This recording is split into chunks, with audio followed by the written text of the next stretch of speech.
everyone. Perfect. Good evening. Thank you all so much for coming out tonight. My name is Amali, and I'm the events director here at Books Are Magic. Before you get started, I just have a few logistics to point out for how tonight's event is going to go. First off, we do ask that you keep your mask on at all times while at this event. We will be doing a hand-raised audience Q&A towards the end, so please start thinking of questions to ask and hold on to them. After the talk tonight, Annie B will be signing and personalizing books at the desk where you checked in. We, of course, have additional books available for purchase. And lastly, if you're joining us virtually on the YouTube live stream, we'd love to encourage you to buy a copy of the Choreography of Everyday Life online using the link in the live stream description. So, with all that in mind, we are so excited to be here tonight celebrating the launch of Annie B's newest book, The Choreography of Everyday Life. This book may be small, but it will stick with you long, long after you've read it. An exploration of art, expression, individuality, from ancient mythology to modern day society. Annie B's prose will make you rethink the way you move through the world and the way the world moves around you. Annie B. Parson is an award-winning choreographer and co-founder of the Obie and Bessie award-winning Big Dance Theater. Among many others, she has choreographed for David Byrne, St. Vincent, David Bowie, Laurie Anderson, Esperanza Spalding, and Mikhail Baryshnikov. And tonight we have Okwui Okpokwasili joining Annie B in conversation. Is a Brooklyn-based performer, choreographer, and writer creating multidisciplinary performance pieces. All right, without any further delay, please join me in welcoming Annie B as she starts us off with a reading. Can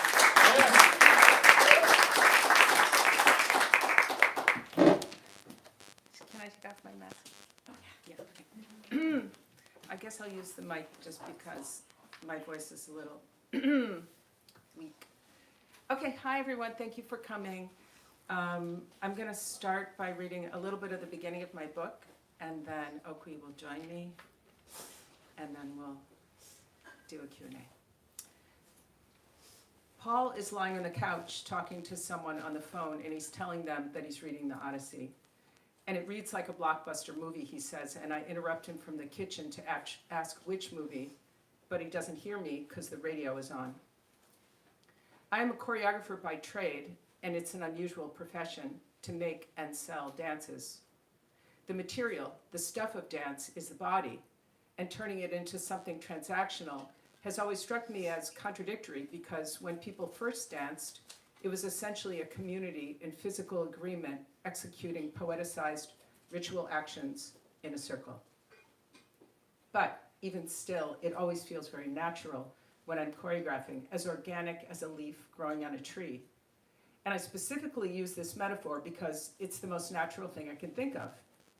I have this belief, which may be more like a religion, that like plants, we are fundamentally generative. And our generativity includes making things. So this leaf metaphor seems to accurately describe our liveness. Plus, some metaphors are more real than people you see walking down the street. And then there's a picture of a guy walking down the street. He's actually walking on that corner right there, because I took the picture there. I didn't come up with that metaphor, that line. The Portuguese poet Fernando Pessoa wrote it, but when I heard it, I immediately put it on a Post-it so I would never forget it. Because from the perspective of the surface, the exterior form, it's a formidable statement, and it deserves a bit of fanfare or a dramatic sound cue. Where I live, there is usually someone walking their dog down the street while talking on the phone. I live in Brooklyn, where people still walk to get places they need to go and not just for exercise. And often it's tricky to walk behind this phone dog situation. Because there are issues of tempo and issues of space in navigating a public area, and these are the very same issues of the body in time and space that are elements in choreography. But the difference is that in dance making, these issues of time and space are compositional and aesthetic. So I have to remind myself that composition and aesthetics are irrelevant when walking down the street. In this case, it's about an agreement among strangers, which is one of the things I appreciate about city life. how 8 million of us, without language or plan, gracefully find a group rhythm as we walk down the sidewalk together. So when a fellow pedestrian's tempo is at odds with your tempo, you're denied the tacit musical duality that strangers have when walking and passing. Plus, there's the leash. I mean, wasn't there a contract we all signed that we would glide in harmony like fish down the river? Paul says to the person on the phone that the Odyssey is almost like scripture, a kind of theology but he adds, it ultimately doesn't have the resonance and strangeness of the Hebrew Bible. He says it's ultimately more like a kind of ethical instruction manual, a way to live, like it teaches you to welcome strangers with gifts and bathe their feet, things like that. But now I can't hear his voice because it's a merciless day in August and the AC is turned on high. I walk outside and see a young blonde man in a stretchy gray tracksuit walking his dog while loudly talking about his body on the phone. And then he slows down to peer into his screen and pauses. And in this pause, which he and I now must share, because we pedestrians share these intersections of time and space, I wonder, what would be the equivalent to this experience in ancient Greece? And Menelaus floats through my mind. I imagine big blonde Menelaus arriving with some fanfare into the agora of Sparta with his entourage, his body oblivious to the other ancient Greeks' bodies, and they are going about their business of buying and selling without fanfare. Then, still in our pause, I change my mind because from a spatial perspective, Menelaus is not really like the blonde dog walker on the phone. The dog walker is oblivious to the space around him, but Menelaus is like a movie star as he enters the agora with big steps and large-scale gestures, highly aware of his use of space, though not at all aware of the others in their space, which for me brings up the choreographic term kinesphere. Menelaus has a large kinesphere, he takes up a lot of space, but the dog walker has a small kinesphere, a bubble of tiny actions. I think I'll stop there. Oh. Come on up. Last night. No, it's so, yeah, it's so good. It's very actually. small. It's a small book that packs quite a punch. Hi, Annie. Thank you. Hi, Okwui. Thank you for asking me to do this. So just bear with me because I also in the spirit of the book and the branches that you talk about, there's a beautiful image in the book of a hand and there are like the veins in the hand and it looks like a branch, and you talk about, did she just read that? No. Okay, the branches, you talk about how branching in the leaf, it's the veins in the leaf, the veins in the hand, these are natural things, right? Like, okay, so now I'm sorry, you guys, I'm going off on my own thing. Are you looking for that part, Annie B? Branching is a compositional element. Thank you. It's like conversation branches and, Yes. it's very natural to branch. Yes. Branching. So thank you. In the spirit of that branching, I had found this really this poem by Mary Oliver called "Mindful," and it's every day I see or I hear something that more or less kills me with delight, that leaves me like a needle in the haystack of light. It is what I was born for, to look, to listen, to lose myself inside this soft world, to instruct myself over and over in joy and acclamation. Nor am I talking about the exceptional, the fearful, the dreadful, the very extravagant, but of the ordinary, the common, the very drab, the daily presentations. Oh, good scholar, I say to myself, how can you help but grow wise with such teachings as these? The untrimmable light of the world, the ocean's shine, the prayers that are made out of grass? And it's a question in the end. So I felt like this was so deeply... That was a treat. so deeply connected to even the structure of your book and the way you're writing and thinking about the choreography of the everyday life, the way we all share and move through our own kinespheres, the larger kinesphere of the world. So anyway, so I wanted to start with that and ask you, like, when you're making a dance and moving through the world, when is the structure even to you invisible, and when does it become visible? Do you know what I mean? Because it feels like, Yeah. yeah. I do know what you mean. Hey,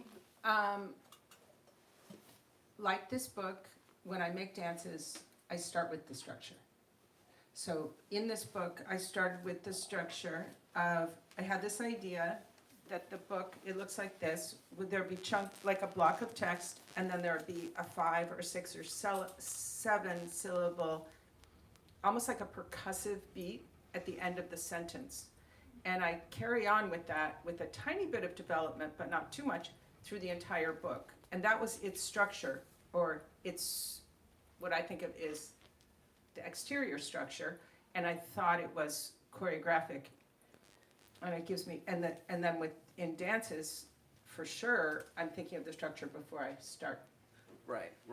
And because I was also thinking about, in the kinesphere, like, I'm thinking about behind you, you know what I mean? How a person starts to sense, like the dog walker, if he were really a dancer, he would have sensed your movement with the, like he would have sensed that the leash and the stop and the pause, that you also are in the pause, right? And Yeah. so I'm really interested, yes, in the attuning to, like, what you can't see, right? Like the sensibility, almost a kind of vibrational branch. Does that make sense? Like, how do we move through the kinesphere without our eyes? I don't know. You know what I mean? Like, I mean, my theory is it's rhythmic, that that New York City has a certain rhythm of walking, and we're excellent at it. We do it, and I know we have a lot of conceits as New Yorkers, or I do, because we have given up quite a bit to live here. And one of its pleasures is this, for me, is this rhythm that we have as a city that we walk in, and you can spot a tourist, to me, well, sometimes their outfit, but mostly they don't walk in the same rhythm because they have a different rhythm in their city, right. And usually it's a lot slower. Yes. But I like our rhythm, and I think our rhythm is we're like it's actually, we're keeping a beat in a Right. sense as a community walking down the street. Right. I think that's our peripherals. Which also, so when you read, how many of you have read this? Okay, I know Paul has. Yeah, Peggy, right? Yeah. So in the sense of the rhythm of the kinesphere and how we all have this beat, it's also interesting because I feel like in the kinesphere that you talk about, like there's a kinesphere that certain women artists have occupied and male artists have occupied, right? The kinesphere of the monumental versus sort of the kinesphere of the small actions, the daily, sort of the daily wonders or quotidian, like becoming sort of aware of the tiny gesture. Like I love, there's an time when you talk about, there's a picture you show of your mother and your aunt in close proximity, just the small gesture as a kind of sort of, there's also something monumental, or I would say almost the frequency of the small gesture. But in your book, you talk about the fact that why is it, when you speak of Hilma af Klint and, oh my goodness, sorry you guys. Louise Bourgeois. And Louise Bourgeois, and all of these women that didn't get major museum retrospectives until, decades or sometimes 100 years after their death. They were safely dead or safely unsexy. Thank you, she's so See, clearly I've only read the book twice and I'm not keeping it, yeah. and in some ways you were saying somehow you were wishing that these women could occupy a larger kinesphere, and in some way your book is actually helping them occupy that larger kinesphere. But I also want to talk to you about, or ask you to think about, the space and the weight you give to the small gesture in here. It seems at odds almost with this desire to have these women occupy this larger kinesphere. When there's, so do you want to talk a little bit about how I mean, that's incredible, or why do we value this sort of large monumental kinesphere? I think you were also talking about how when people were looking at Hilma's work specifically, they call her a mystic. Maybe they're not calling her an artist. And I'm like, well, why not? Like, isn't mystic, like, to be a mystic is to occupy in some ways quite a large kinesphere of the quantum or something, right? Like, these kinespheres have value, I guess, and you make a great point to say, because I say in the book, like, nobody calls Titian a Catholic. They first call him a painter, because it's more valued in the art world to be a great painter than a good Catholic. Yet when they talk about Hilma af Klint, they always start by saying she was a mystic, which I think belittles her. But you bring up a good point, that she was channeling extraordinary things, but to me, what's the most valuable part of this channeling is that she translated those experiences into a two-dimensional space with brilliance. That translation, that art making, is one of the rarest things on the planet. So I think I would agree it's more large kinesphere. And I also want people that are that sublime to be known by everyone and to take up the space that they deserve, to not be, forgotten, or, I often think if some of these people, like Louise Bourgeois, obviously has become very famous, and she had a MoMA retrospective, but it wasn't until she was like 70. What would have happened to her if she had been given that seat at the table at the moment that she deserved it, which was 30, 40 years earlier? Right. So I think it's a good point, that dance of how we perceive, like, we're not into the reward-based system, which has to do with taking up more space in the cultural imagination. At the same time, I want everyone to know your work. You know what I mean? Right. So yeah, that is a bit of a dance. Yeah. Yes, and can you talk also about your love of the exterior, the surface, exteriority? I talk a lot about the surface in the book, and to me the surface is what you see, what you hear, what is evident, as opposed to the interior, the psychological, that was so prized in the mid-20th century in theater. I tend to be much more interested in, as a maker, obviously, in using the surface to explore the world and just let it be. It's a less, for me, it has less of that, chaperoning the audience.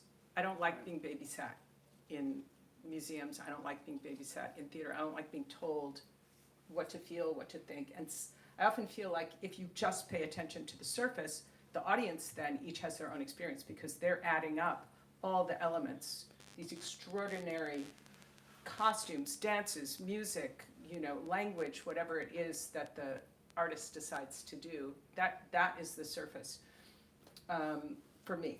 But Is you it do what it work, is for but you? you also work on the interiority, which is the structure, maybe, is the form, the interior, in a way, right? Well, I don't think of the form as interior. I think of it as like the support system. Mm-hmm. I think of the interior more as the emotional life and the feeling.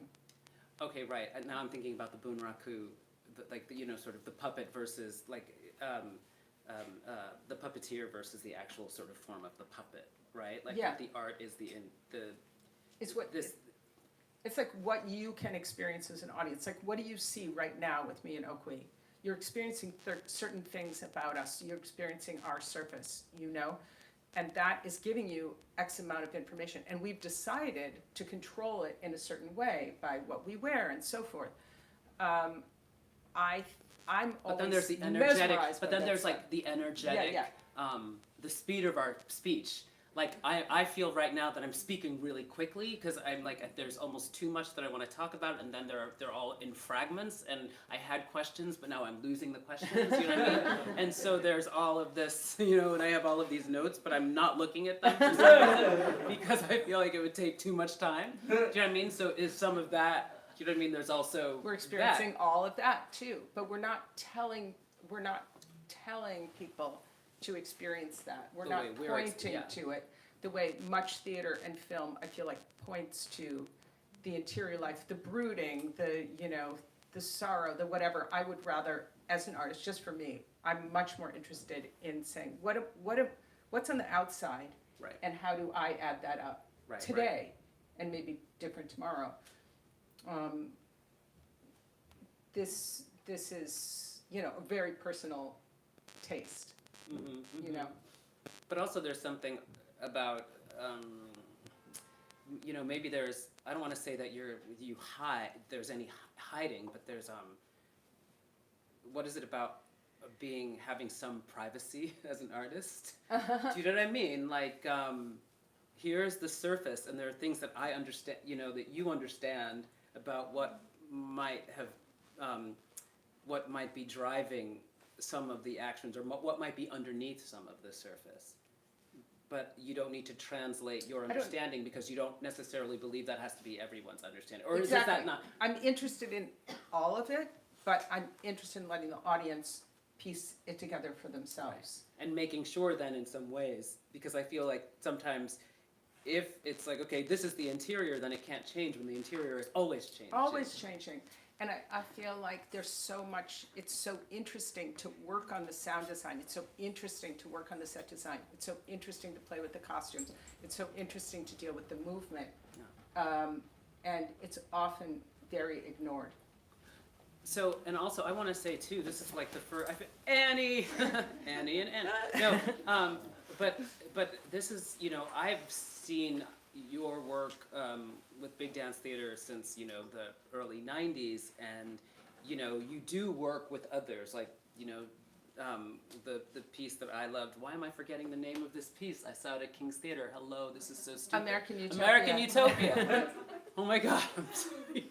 So, you know, I mean, what do you feel, what is the agreement that you have to have with other directors when you're coming in and going into other people's work? Like what is it that they want from you, and, you know, what is it that you hold on to, you know, can you talk about that? I mean, it's just such a huge question because I think you're asking me about when I'm choreographing for other people. Like in American Utopia, I was given five surface elements to think about. I was given these 5 things. That the musicians would have no chords attached to them. They would be completely free. They could dance the whole time.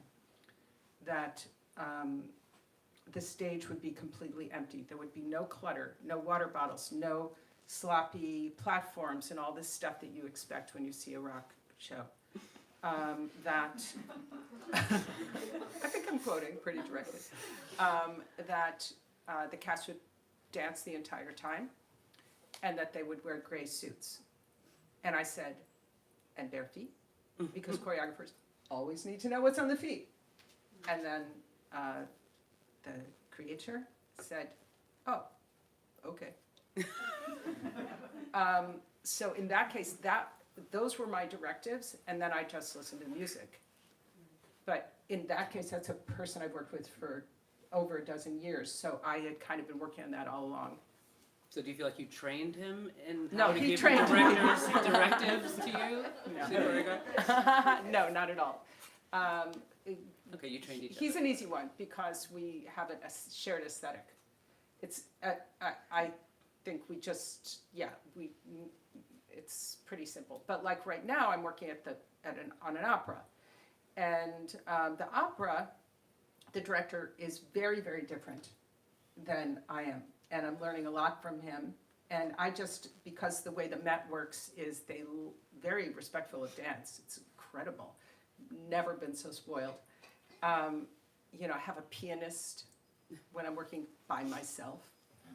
Who can imagine? It's incredible. But the director is busy.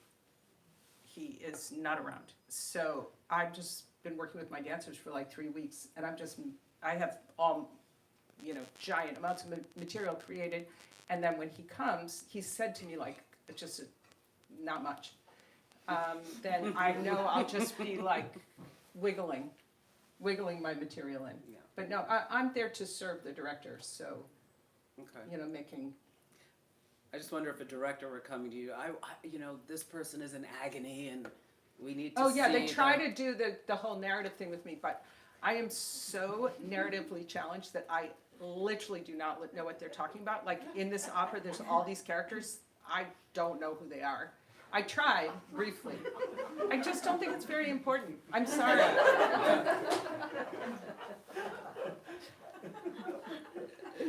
It's on YouTube. They're probably. So how are we doing on time? We're good, yeah. Okay, so Annie, is there something is there something you want to? I mean, there are so many. Like there was another thing in the book that came up that I thought was interesting about if you're doing the right thing at the wrong time, you're doing the wrong thing. Was it Brecht? No, It was Brecht. Brecht. Yeah. Yeah. It was. You know, if you're doing. Was that the right? If you're He doing the said right if thing at you're the doing wrong right time, you're thing- wrong. Yeah, you're doing the right thing at the wrong time, you're wrong. Which speaks to the readiness you talk about Yeah. too. So in that, this Brecht quote always really stuck with me because you can feel like you're making something that is really important to you, but it has to live in this moment that we're living in. And how many times have we seen work that was well made and da-da-da, but it didn't have any resonance with the wider world, and that's a essential component. And I call it, in the book, I call it my triangle. I guess I don't need Yeah. that. My triangle, that there's the book or the theater piece or the piece of music or whatever you're making, reading, experiencing. There's the art piece. There's you, and there's the world. So, like, if you go and see something and that it's like, this isn't working for me. It's often the triangles like got asymmetrical. So I use, for example, during COVID, I was reading Middlemarch. I read Middlemarch. Everybody my whole life had said, you've got to read Middlemarch. It's the best book ever. So I finally read it. And I just couldn't stand it. I couldn't stand it because my triangle was off. It had no relationship to what was going on in 2020. Our whole world was on fire, and I'm reading about this like little family, and I know it's deep and everything, and probably some people are sitting there going, oh my God. But it didn't mean anything to me. Maybe at another time it would, probably, but my triangle was off. I do think you have to, and it's a feeling thing, you know, you have to be in sync with, it's just like the pedestrians on the street. You have to be in sync with the rhythm of your world, and if not, a little ahead. Yeah,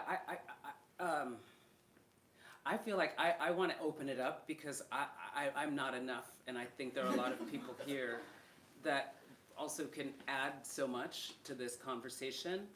I will throw out one last thing that we can talk about.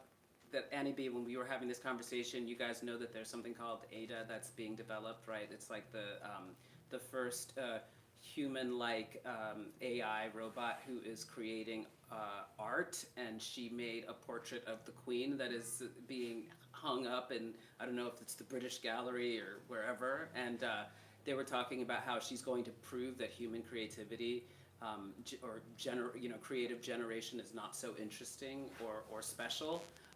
But I just wanted to point out that they talked about sculpture, painting, even music, but they did not talk about choreography. Because they never, it's either because they never talk about choreography. Oh, that. But the thing is that I do not doubt that an AI generator could create a portrait of the Queen. But what they cannot do, and I'm positive, and Annie, you can, Yeah, is, and that's what's, because is now we. they cannot break the form. They cannot change the form. That's what a great artist does. And I never, you've heard all these computer generated Bach pieces and stuff like that. And, those are derivative. But to actually move the form forward, I don't believe that a non-human can do that. And I would also, I guess, and I also think that there is that part of the experience of the kinesphere that is really important in dance, or some understanding of what that experience might be. Yeah. And that is like, and it's somatics, and it's the organ, it's the skin, and maybe it isn't, maybe it's not obvious to everybody, and maybe it doesn't matter, but I think it does. I think there's some special thing that happens when you're sensing, when, you know what I mean, like when you're, I'll say it, feeling. Well, we own that. We own that. I mean, I'm reading yeah. your book right now, which is, Annie Dorson has a new book out, and it's blowing my mind, but. Is it in here? Yeah, okay. But I don't know. You'd have to speak to that, but it seems like we own the vulnerability and the dynamics of being a living, breathing being. And that's going to affect our creative process, for better or for worse, but it's an affect of it. Do you want to comment on this? No. You don't. I could tell in your eyes you did not want to. I want you to comment on me. Okay. So there we go. Who has a question? Or a comment? Or a thought? A kind of branch? Go ahead, Peggy. So I'm so curious about the language in the book, because I really, the structure is so clear, and what you were talking about describing it really made sense to me. But I'm so curious, like, how much do you actually go into the language, and how much, for this book, did you go into the language and edit or change words, like literally single words, or did you ever question the structure because of the language? I'm so curious. Well, I did hundreds of edits, and it was hundreds. I mean, it was COVID, so I was working very, very closely with an editor, and it was such a pleasure. I can't even tell you.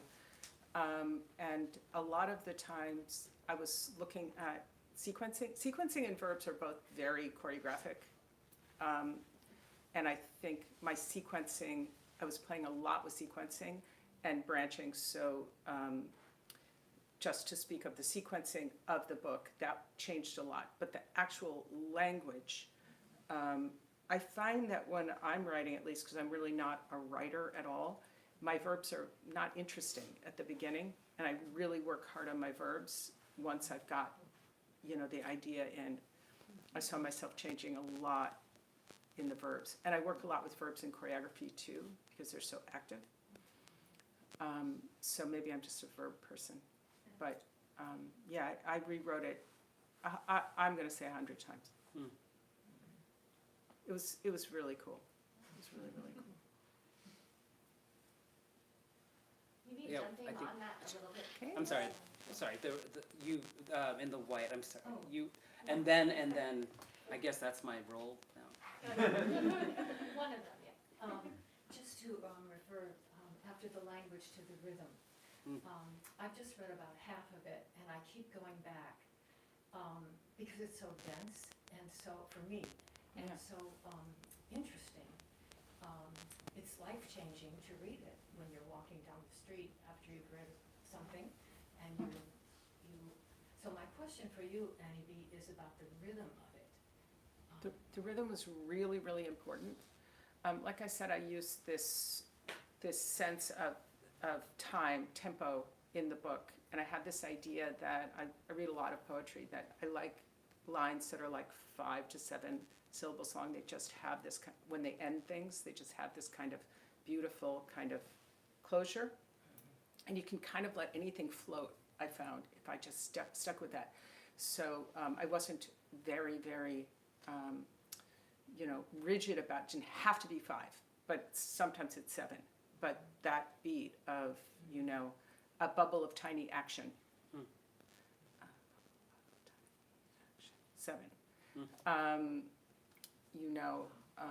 then I looked back at my rhythmic beats through the book, and they're all visual. They're all like you could make a dance or a film just from those. Every single one has some quality like that.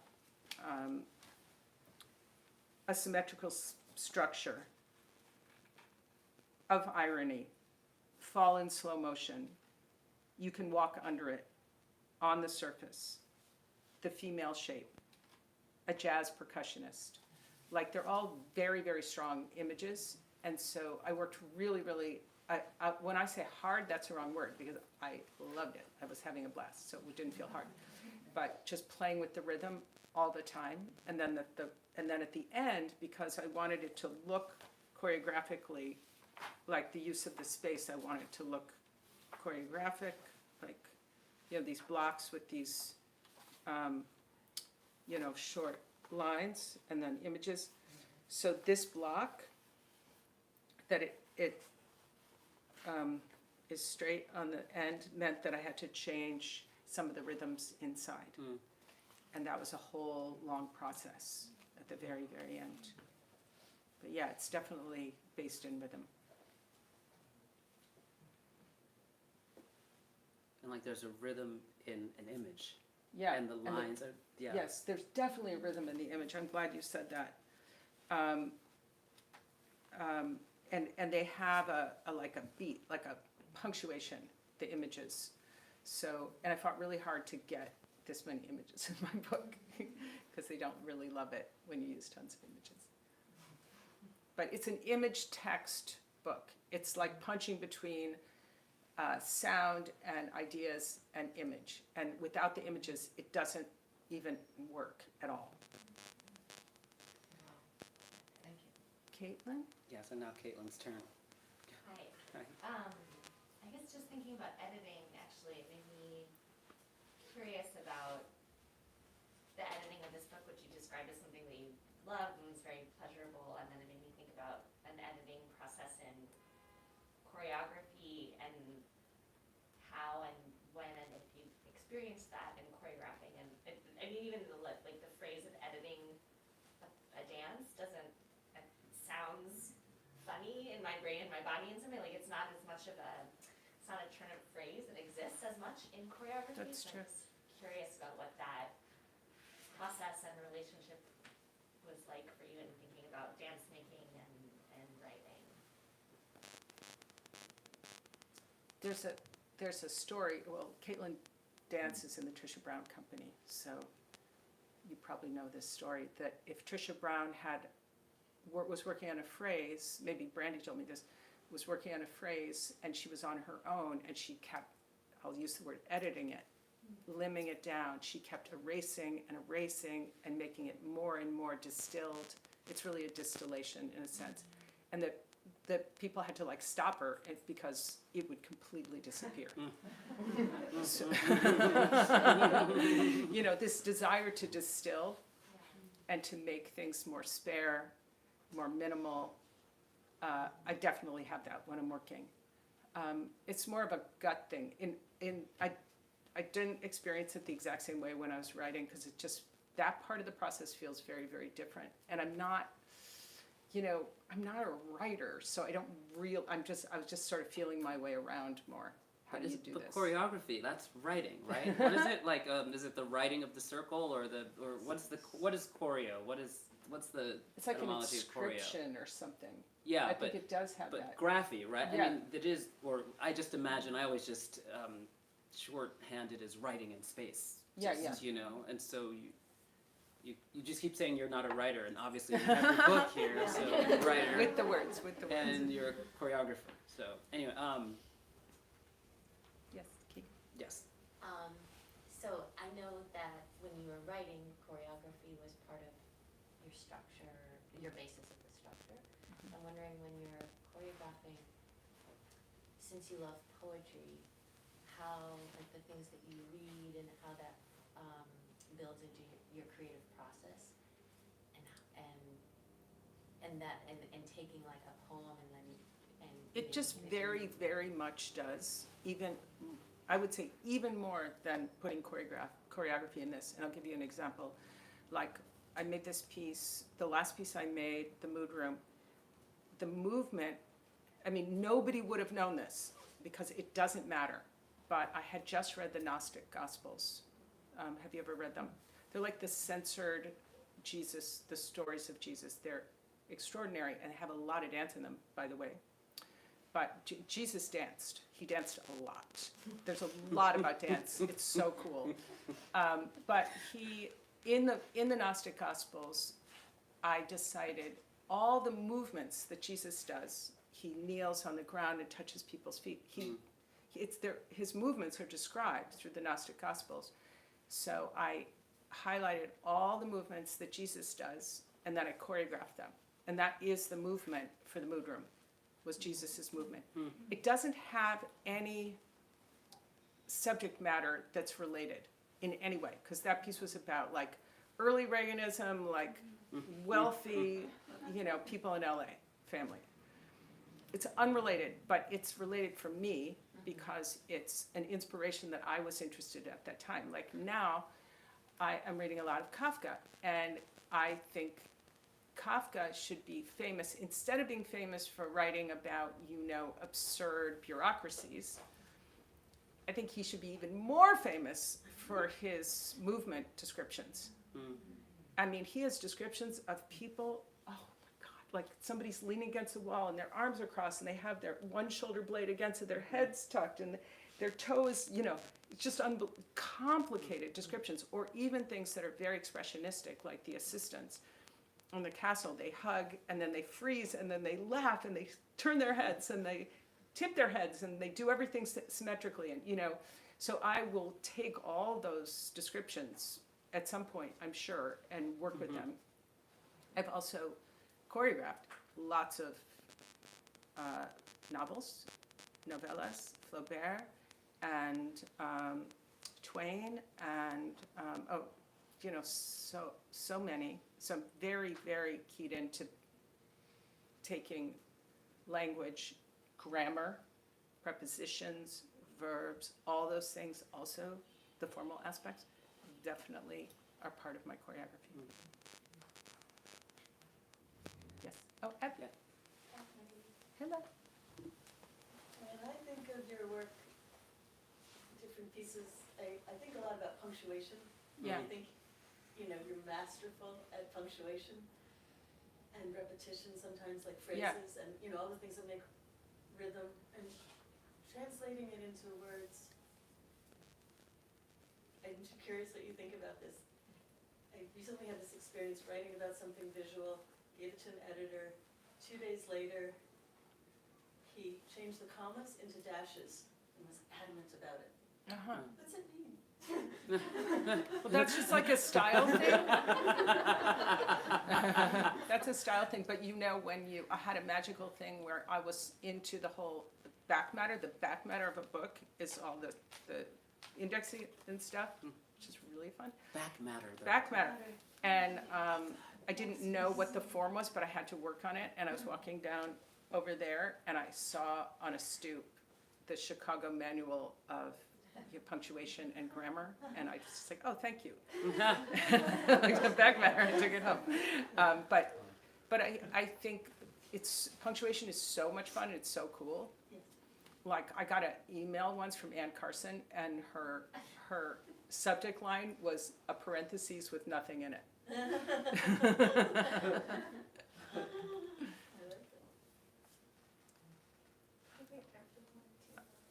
Okay. And then, Are there any sorry, more questions? I thought you. And you're gonna read a little. I'm gonna read one yeah, more we have thing. to- we don't- yeah.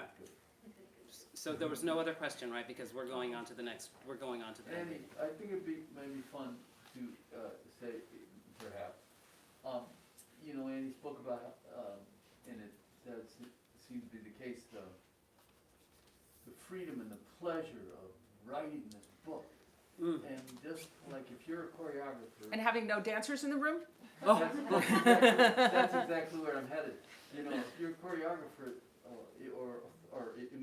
considered a choreographer, and I'm not a writer, as you say, you know, I'm not a writer. The freedom of writing, because you're not a writer, as opposed to the weight of choreographing, Yeah, because yeah. you are a choreographer. Yeah, And yeah. I don't know if there's anything to be said about it, but just the joy of being liberated from. Yeah, yeah. Mm. Yes, said so well. Absolutely. Like that when you're asked to do something that is outside of what you are used to doing, and that it's so liberating, Yeah. and you can take what you know from what you do know about, you know, but how cool to like sit by myself, and it was through COVID for like 2 years, and work on somebody's like write a book. It's like so cool. And also, you know, I talk a lot about tone in the book because I think tone is extremely overlooked when thinking about music and theater and dance. And this directive from this editor, she was like, do you have a book? And I was like, no, but I could write one. And she was like, okay. And then I was like, what should I write about? And she was like, just write something. And something about that stuck in my mind for like literally almost 2 years, of this light, easy, like, okay, you know. And I felt her lightness affect the way I approach this. Okay, so I'm going to read this page. The wide shot is the camera position that allows the audience to see the full body of everyone in the scene in their environment at once. It's the most objective and potentially the most compositional of camera positions. And for very brief moments, I can perceive our wide shot, that we experience contentment, then we suffer, we slog through what we deem uninteresting, we get inspired, we see things, we miss things, we trip or fall or slowly crumble, we get up, we fight, we reconnect, and then in despair or fascination or just reflexively, we write about it. And this desire to articulate what you feel and perceive, to tell it, to name it, to describe it, this is as natural as the progression from walking to running to leaping, to shaping that leap into a pattern of leaps, and then a group of leapers in unison into a dance.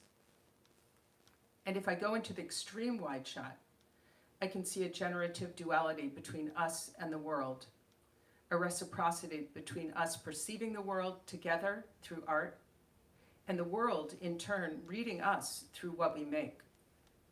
In this mirror structure, I can imagine the creative act as world actualization rather than self-actualization. That what we make becomes a part of nature's generative system.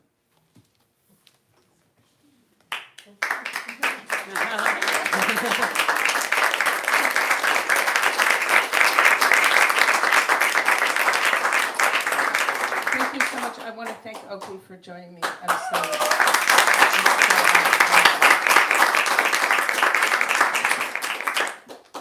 just going to hop back in to say thank you to Annie B for doing this with us. Thank you, Okwui, for moderating this discussion. Thank you to all of you for coming out and for asking such wonderful questions.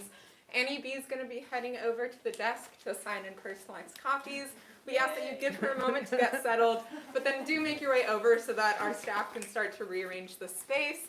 If you're still with us online, you're welcome to buy a copy of the Choreography of Everyday Life in the link using the live stream description. Otherwise, that's all. Let's give Annie B and Okwui one last round of applause.